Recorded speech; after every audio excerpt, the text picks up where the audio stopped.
नमस्कार, मैं हूं राज पाठक और आप देख रहे हैं bullet news TV. Bullet news इस वक्त आप सभी के हित के लिए सामाजिक दायित्व को निर्वहन करते हुए चिकित्सा से जुड़े खास करके कई बीमारियां ऐसी हैं जिसकी जानकारी के बगैर मरीज दर दर भटकते रहते हैं। यह जवाबदेही है कि आखिरकार उस बीमारी का सही उपचार क्या है, इस पर बात हो। हमारे साथ में डॉक्टर जन्मेजय कुमार हैं, विशेषज्ञ चिकित्सा पदाधिकारी, सदर अस्पताल। सर, स्वागत है आपका बुलेट न्यूज में। बहुत बहुत धन्यवाद सर, आज का जो हमारा टॉपिक है वो है डायबिटीज़। सबसे बड़ा अभी जो देश में खास करके और जो जिस तरीके से अभी मानव जाति में डायबिटीज़ के पेशेंट बहुत ज़्यादा हैं, इससे सबसे बड़ा सवाल यही है कि आखिरकार जो व्यक्ति को कैसे पता चले, क्या लक्षण है उसके, किस उम्र में आता है ये डायबिटीज़ का मरीज। हाँ बिल्कुल।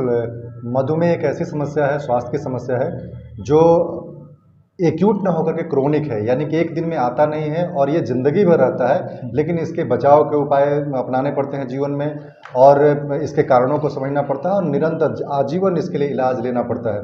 जैसा इसके लक्षण को लेकर के सवाल है, तो हर एक व्यक्ति को इसके लक्षणों से परिचित होना बहुत ज़रूरी है, क्योंकि जब हम लक्षणों से परिचित होते हैं तो ऐसे लक्षण यदि हमें महसूस होते हैं तो तुरंत हम अपने चिकित्सक के पास जाकर के हम परामर्श लेते हैं, इलाज के लिए हम अग्रसर होते हैं। तो महत्वपूर्ण लक्षण होते हैं इसके तीन बड़े ही मशहूर कह सकते हैं कि पोलीडिप्सिया यानी कि बहुत प्यास लगना, पोलीफेजिया यानी बहुत खाने की इच्छा होना, एंड पोलीयूरिया बार बार पेशाब का लगना। तो पोलीडिप्सिया, पोलीफेजिया, पोलीयूरिया, ये तीन लक्षण हैं। यदि किसी ऐसे व्यक्ति को जो 35-40 वर्ष से ज़्यादा उम्र का हो और इन तीन लक्षणों से ग्रसित हो या तीन समस्याओं से ग्रसित हो, तो उसके दिमाग में एक शक तो जाना ही चाहिए कि हमें डायबिटीज़ हो सकता है। दूसरे और लक्षण है वजन का कम होना, थकान बहुत लगना, पैरों में जलन होना, पैरों में शिथिलता लगना, और कई बार क्या होता है कि पिंडलियों में, जोड़ों में दर्द होना। और कई बार तो ऐसी स्थिति होती है कि हमें कोई घाव हो गया तो उसका आसानी से नहीं भरना, जो सामान्य तौर पर भर जाता है। और कई ऐसे 45-40 वर्ष की उम्र में कोई ऐसे व्यक्ति होते हैं जिन्हें जो संभोग की क्षमता होती है उसमें भी अचानक से कमी आ जाना, और कई बार आंख की रोशनी का अचानक घट जाना। ये तमाम लक्षण ऐसे हैं जो एक व्यक्ति को ये इस बात का सूचित करते हैं कि आपको डायबिटीज़ हो सकता है, आपको आगे जाकर के इलाज कराना चाहिए, जांच कराना चाहिए। शुगर की वजह से कभी एक्सीडेंट हो जाता है तो कई मरीजों को घाव ठीक नहीं होता। आपने भी डायबिटीज़ रिसर्च किया है खास करके, कैसा अनुभव रहा उस पर? यूँ तो सामान्य व्यक्ति में घाव भरना एक बहुत आम प्रक्रिया की, चोट लगी, घाव हुआ, वो ठीक हो जाता है।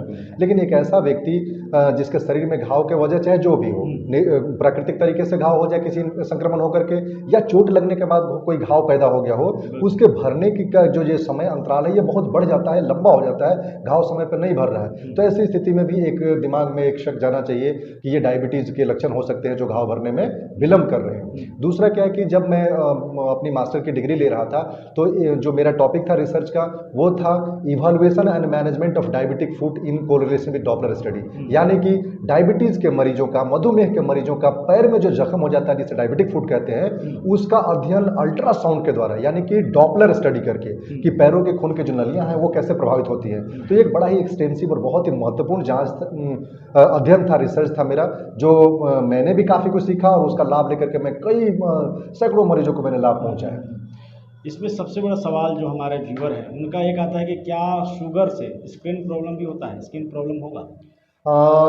जहाँ तक बात है चमड़े की समस्या का, तो जिस प्रकार से बाकी जो शरीर के अंग होते हैं उसी प्रकार चमड़ा भी हमारे शरीर का एक अंग है। यूँ कहें कि हमारे शरीर का सबसे बड़ा अंग है, बाहर का सबसे बड़ा अंग है। तो सामान्य तौर पर यदि हमें कोई चोट लगती है, कोई जख्म होता है, तो सबसे पहले चमड़ा प्रभावित होता है, चमड़े में ब्रीच होती है, वो डैमेज होता है, इसके बाद जो है कि अंदर की तरफ इन्फेक्शन जाता है। तो चमड़े में ही फंगल इन्फेक्शन, चमड़े में ही कई प्रकार के अल्सर, चमड़े में ही कई प्रकार के बैक्टीरियल इन्फेक्शन होते हैं।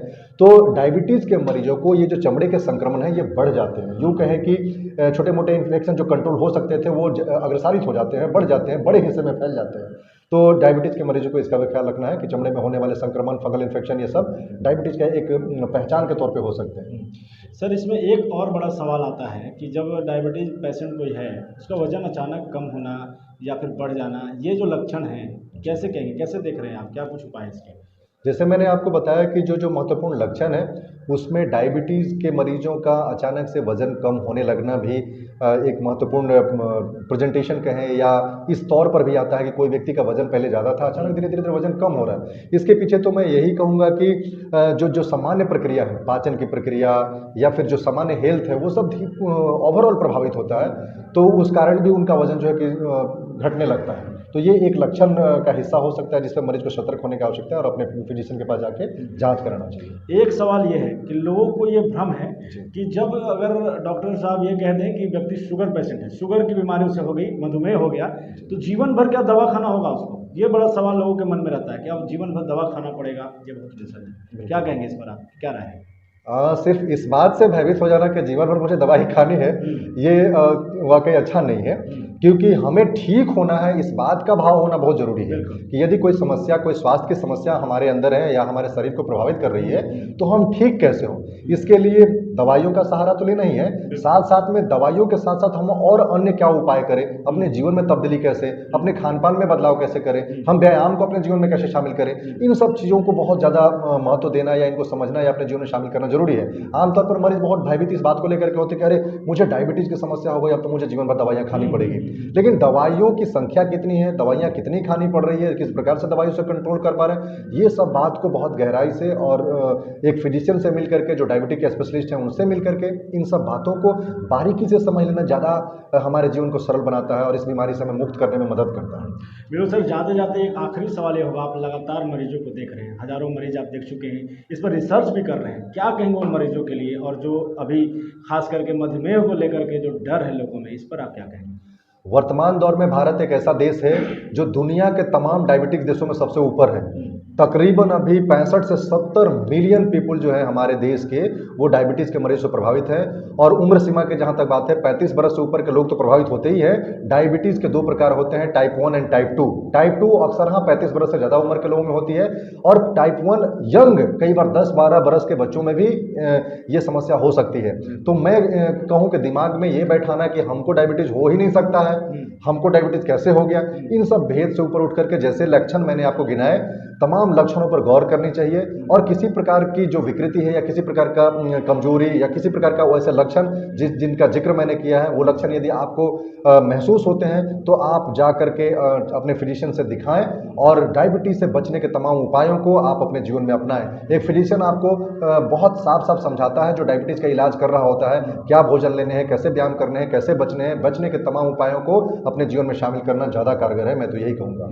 चलिए सर, बहुत बहुत धन्यवाद हमारे साथ जुड़ने के लिए। और ये जो हमारा कार्यक्रम है, ये हर शनिवार को आपके बीच में रहेगा, चिकित्सा विशेष खास करके ये कार्यक्रम को लेकर के हम आ रहे हैं, और कोशिश रहेगी कि जो बीमारी जिससे आप लड़ रहे हैं या चाहते हैं कि उससे कैसे निजात पाएँ, और ख़ास करके सही जो गाइडेंस कैसे मिले, उससे लेकर के हम डॉक्टर साहब से लगातार जुड़े रहेंगे। तब तक के लिए देखते रहिए बुलेट न्यूज़ टीवी।